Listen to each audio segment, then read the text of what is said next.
o apresentador, o monarca. A diferença dessa vez é que teve consequências muito mais graves do que das outras bobeiras que o monarca tinha falado no programa. Vamos então entender o que aconteceu.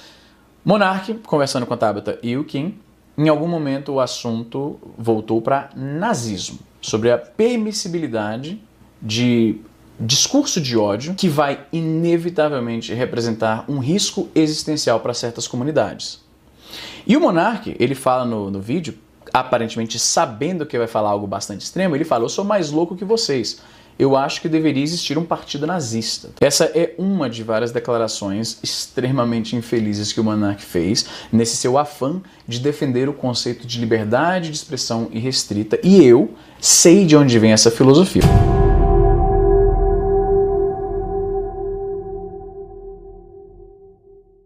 Monark, não sei se ele admite isso abertamente, eu tenho notado nos meus debates públicos com o Monark que ele parece ter uma certa resistência em se descrever exatamente qual é a sua posição. Eu sempre o vi muito amistoso pro lado mais anarcocapitalista, libertário, que é a galera que é a favor.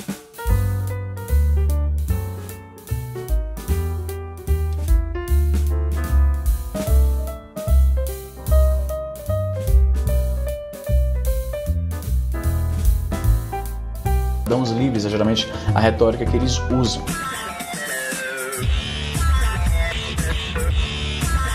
E uma das filosofias dessas pessoas que apoiam esse tipo de ideal é que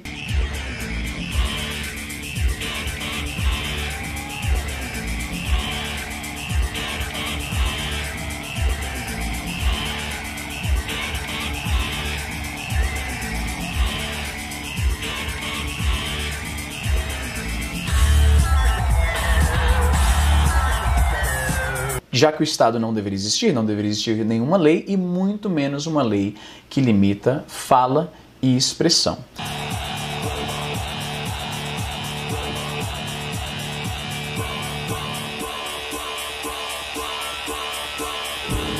E o Kim Kataguiri também não ficou atrás e falou que a Alemanha errou em criminalizar o nazismo, e o argumento dele é que a gente não precisa do Estado intervir nessas interações, que a sociedade rejeita prontamente esse tipo de coisa, e isso é o suficiente. O que me parece algo um pouco contraditório.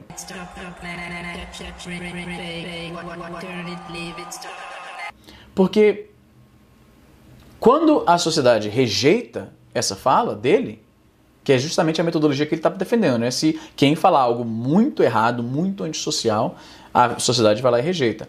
Ele próprio não aceita essa rejeição e fica: não, vocês me entenderam errado, não, que não sei o quê.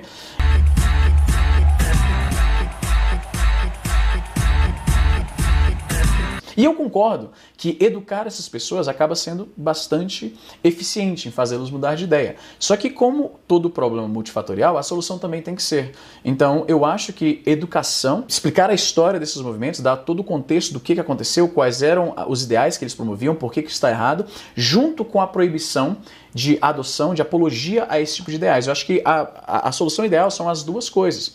Enquanto o Monark e o Kim, e muitas pessoas que concordam com eles, acham que não, que o Estado não deveria fazer nada para impedir esse tipo de discurso.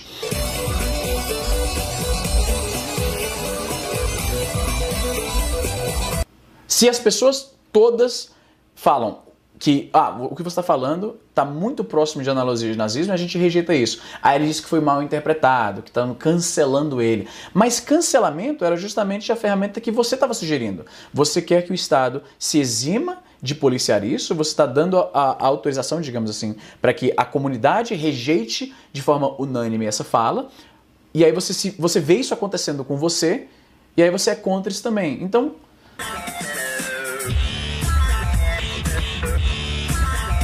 essa ilusão utópica de que o livre mercado de ideias, você traz tudo para o livre mercado de ideias e as más ideias são rejeitadas, não é assim que funciona na vida real, infelizmente não é.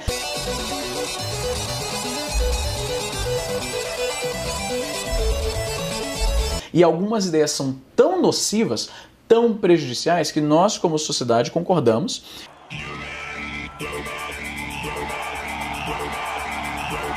que deve existir algum tipo de limite. Todos nós concordamos com isso. Você, com certeza, concorda com a limitação de, por exemplo, discurso que calunia alguém.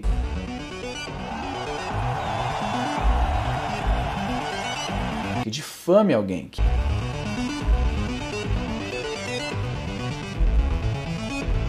Que uma ameaça de morte, por exemplo, é só uma fala, é só uma expressão, não é verdade?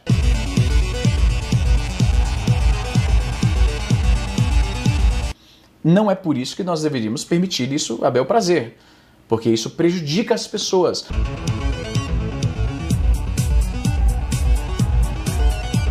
O ponto que o monarca parece não compreender é que essas ideias, quando elas basicamente dizem, ó, esse é o problema, o culpado são esses caras e a solução é eliminar esses caras.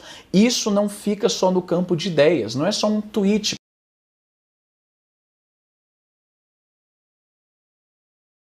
E é assim que nós enfrentaremos os conservadores. É assim que nós vamos enfrentar os conservadores. Radicalizando a luta de classe. Mas qual vai ser o nosso diálogo com esse setor? Com o setor conservador? Veja, o setor conservador é perigoso porque lança suas garras na consciência da classe trabalhadora. É nela que nós temos que nos defender contra essa ofensiva conservadora. E não no diálogo com eles. E eu espero contribuir com isso que o Gramsci chamava de intransigência, com um pequeno poeminha final do Brecht, do Bertolt Brecht, que dizia numa situação onde alguém da direita, ao ser flagrado no seu trabalho miserável de fazer o jogo da direita, pelos trabalhadores, tentava argumentar com os trabalhadores que, no fundo, ele tinha posições de direita, mas ele era uma pessoa boa, né? Ele é uma pessoa que tinha ideias próprias, que não se vendeu, que tinha convicções, que era uma pessoa sábia, né? E o Brecht, então, responde nesse poema o seguinte: é verdade, você é uma pessoa boa, porque tem convicções, mas quais são essas suas convicções? Você diz que é sábio, mas a quem serve a sua sabedoria? E contra quem ela é usada? Você diz que tem amigos, mas você tem amigos entre as pessoas que são boas ou entre os adversários? Você diz que não pode ser comprado, mas um rio que arrasa tudo numa inundação, ou um raio que fulmina uma casa, também não pode ser comprado. Nós sabemos que você é nosso inimigo, mas considerando que você, como afirma, é uma boa pessoa, nós estamos dispostos a oferecer a você o seguinte: um bom paredão, onde vamos colocá-lo na frente de uma boa espingarda, com uma boa bala, e vamos oferecer, depois de uma boa pá, uma boa cova, né? Com a direita e o conservadorismo, nenhum diálogo, luta.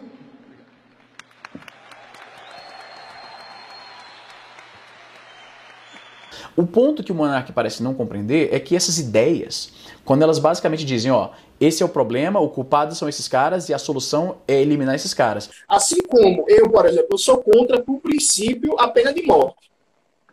Eu, enquanto valor humanista, eu sou contra a pena de morte. Agora, no momento de um processo revolucionário, nos seus momentos mais agudos, eu defenderia tranquilamente instituir a pena de morte para crimes contra-revolucionários de pessoas financiadas por organizações estrangeiras para derrubar o socialismo. Tranquilamente. E aqui uma mesma posição que é a posição do Fidel. Fidel, profundamente humanista, Fidel sempre foi contra a pena de morte, mas, ao mesmo tempo, nos processos mais difíceis de consolidação da Revolução, foi, sim, usado a pena capital em algumas situações contra-revolucionários. Então, veja, diria o grande Lukács, né? A ética, ela tem uma concretude material da sua possibilidade de realização. Então, por exemplo, os meus valores humanistas de defesa da paz, de defesa da vida, a despeito de que vida seja menos fascista, porque fascista não entra no rol da vida humana, esses valores eles têm que ter concretude histórica para se realizar. Então, numa situação de cerco contra-revolucionário, se tiver que usar medidas de terror vermelho contra os contra-revolucionários, historicamente isso é válido. O ponto que o monarca parece não compreender é que essas ideias, quando elas basicamente dizem, ó, esse é o problema, o culpado são esses caras e a solução é eliminar esses caras. Eu vou falar num tom que não é o meu, porque eu estou com uma gripe do cão e se eu falar no meu tom, eu vou tossir feito uma louca. Então, Vou falar numa voz que não é minha e que me desgosta muito, mas é a voz que sobrou. E por que eu defendo esse ponto de vista? Não é só por razões teóricas e políticas. É porque eu odeio a classe média. A classe média é o atraso de vida. A classe média é a estupidez. É o que tem de reacionário, conservador, ignorante, petulante, arrogante, terrorista. É uma coisa fora do comum a classe média. Então, eu me recuso a admitir que os trabalhadores brasileiros, porque eles galgaram direitos, conquistaram direitos, esses direitos foram conquistados por 20 anos de luta, 20 anos de luta, fora os 500 anteriores de luta e desespero, e dizer que essas lutas e essas conquistas fizeram a gente virar classe média de jeito nenhum, de jeito nenhum. A classe média é uma abominação política, porque ela é fascista. Ela é uma abominação ética, porque ela é violenta. E ela é uma abominação cognitiva, porque ela é ignorante. Fim.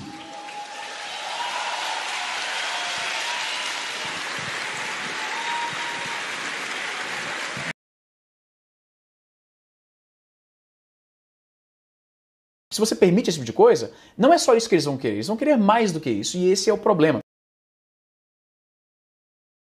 Fundamentalmente, o problema que eu tenho com a retórica do monarca é o seguinte: eu aceito que ele não é nazista, ele não é a favor de que exista de fato um partido nazista, tudo bem, eu entendo isso, esse argumento nominalmente. Mas vamos destrinchar aqui. Como exatamente ele é contra o nazismo, então? Porque ele é contra a proibição de nazismo, ele é a favor de que exista um partido nazista, ele é a favor que nazistas se expressem em redes sociais, ele acha que se uma rede social excluir um conteúdo nazista, isso está sendo censurado. Como exatamente você está sendo contra, então? Chega um ponto em que o seu ser contra o nazismo é são só palavras. Quando você é contrário a qualquer medida que impeça nazismo, infelizmente, na prática, tu não está sendo contra o nazismo.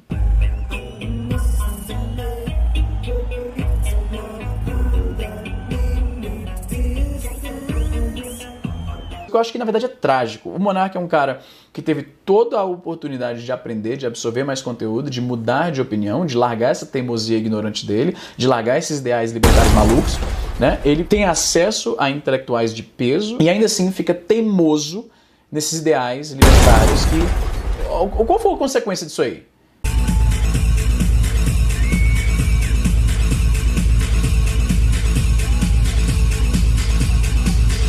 Ele defendeu, independente do que o monarca explique, na prática, ele literalmente defendeu a existência de um partido nazista, só para que não tenha que dar o braço a torcer nessa ideia de liberdade de expressão irrestrita.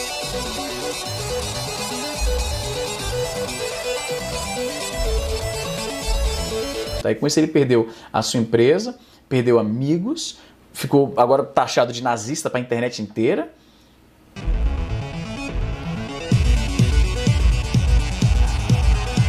A alternativa a isso era ele ouvir o que as pessoas estão dizendo com muita boa vontade, ler os livros que lhe foram recomendados várias vezes e evoluir a forma como ele vê o mundo.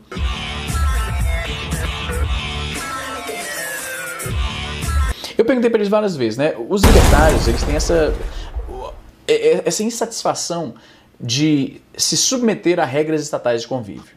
Qualquer coisa que o Estado diga, olha, a gente tem que fazer isso aqui, é o melhor.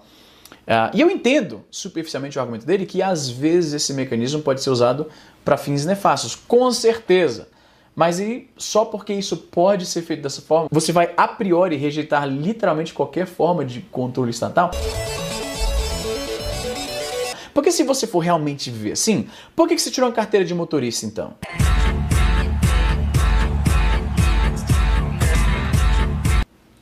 Por que você anda de roupa na rua? A gente concordou já como sociedade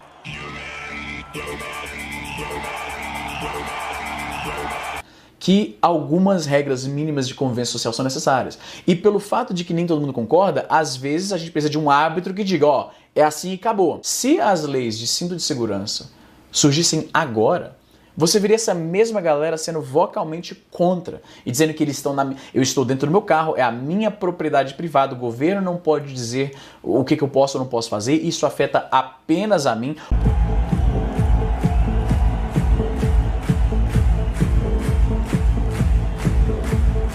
O cerne da visão libertária é uma visão extremamente míope e egoísta. Não afeta apenas você. Se você mora num país em que o sistema de saúde é público e é financiado por impostos, quando você se acidenta, quando você causa ônus nesse sistema, você está impactando outras pessoas com as suas decisões.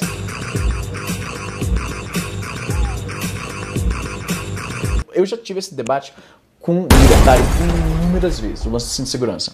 Eles verdadeiramente acham que se eles se acidentam, estão sem cinto de segurança, isso vai causar um ônus no sistema de saúde, o corpo dele pode literalmente se tornar um projétil, ele vai lá e acerta outra pessoa, eles não aceitam isso, porque fundamentalmente o ponto de vista deles é de egoísmo míope.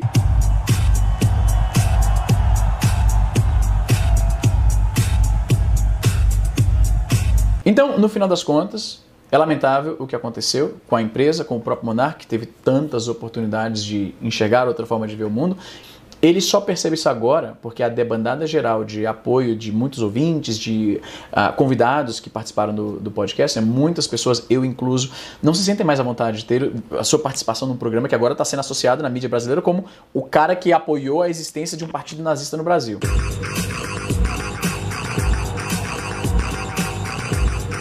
E aí eu só espero que o cara não faça nenhuma merda, né? Porque o cara perdeu tudo, perdeu muitas amizades. É triste, mano.